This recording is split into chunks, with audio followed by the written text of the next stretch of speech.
सीतामढ़ी में प्रधानमंत्री मोदी का चुनावी रैली। आरजेडी कांग्रेस को घेरा। बोले कि पहले फेज की वोटिंग के बाद जंगल राज वालों को 65 वोट का झटका लगा। जनता ने अच्छों की नींद उड़ा दी है। पीएम ने रैली में नहीं चाहिए कट्टा सरकार, फिर से एक बार एनडीए सरकार के नारे लगवाए। कहा कि बिहार के हर कोने से एक आवाज नहीं चाहिए कट्टा सरकार। मोदी बोले बम्पर वोटिंग से साफ हुआ, जनता ने विकास को चुना है। मां सीता के आशीर्वाद से बिहार को विकसित राज्य बनाएंगे। सीतामढ़ी में मोदी बोले बिहार में रंगदारों की जगह नहीं है। जंगल राज वाले मासूम बच्चों का इस्तेमाल कर रहे हैं। इनके नारे और गाने सुनकर आप कांप जाएंगे। बेतिया में पीएम मोदी की चुनाव अभियान की समापन रैली। आखिरी रैली में आरजेडी कांग्रेस पर गरजे पीएम। कहा कि जंगल राज वालों ने बिहार को बर्बाद किया, इन्होंने सिर्फ अपनी तिजोरी भरी है। राहुल गांधी और तेजस्वी यादव पर प्रधानमंत्री मोदी का बड़ा हमला। कहा कि बिहार में घूम रहे दोनों नामदार जमानत पर। पुनिया से अमित शाह का राहुल तेजस्वी पर आरोप। बोले कि ये दोनों मिलकर सीमांचल को घुसपैठ का अड्डा बनाने में लगे हैं। देश की सुरक्षा से खिलवाड़ महागठबंधन का मकसद है। अमित शाह बोले पहले चरण में लालू राहुल की पार्टी का सूपड़ा साफ हुआ। 160 से ज्यादा सीटों के साथ एनडीए सरकार बनाएगी। जनता को मोदी नीतीश के नेतृत्व पर भरोसा है।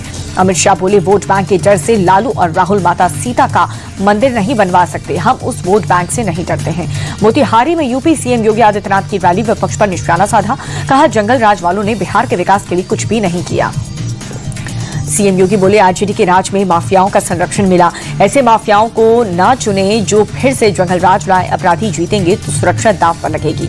कटिहार में प्रियंका गांधी की चुनावी रैली। पीएम को बताया वोट चोर। कहा कि पीएम के साथ सीईसी और दोनों चुनाव आयुक्त भी वोट चोर हैं। ये लोग संविधान और लोकतंत्र के साथ खिलवाड़ कर रहे हैं। पहले फेज की वोटिंग पर रोहिणी आचार्य का ट्वीट। बोले कि पहले राउंड की वोटिंग से घबरा करके जुमलाए हिंदुस्तान हथियार पर उतर आए। दूसरे राउंड के बाद तो पक्की दीवार से अपना माथा पीटेंगे।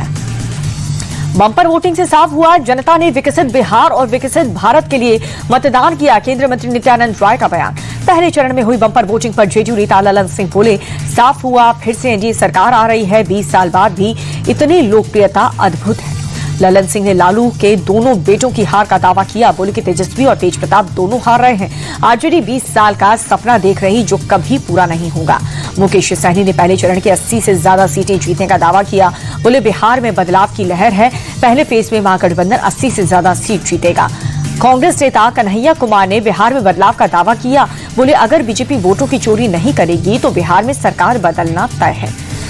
सेकेंड फेज से पहले बिहार में फिर से शुरू हुआ पोस्टर वॉर। आरजेडी के पोस्टर में तेजस्वी को बताया अगला सीएम।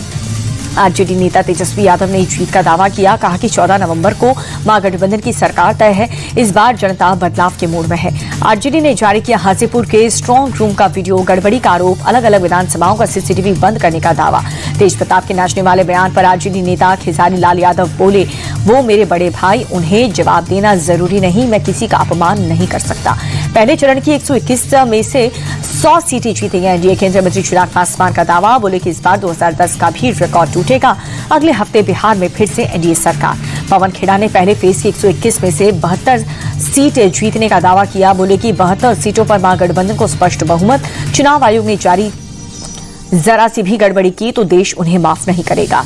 जेडीयू नेता नीरज कुमार ने पटना में लगाई प्रदर्शनी। लोगों को लालू के जंगल राज की याद दिलाई। बिहार के सीमांचल में मुस्लिम वोट की लड़ाई तेज हुई। चुनावी रैली में कांग्रेस नेता इमरान प्रतापगढ़ी ने ओबीसी पर निशाना साधा।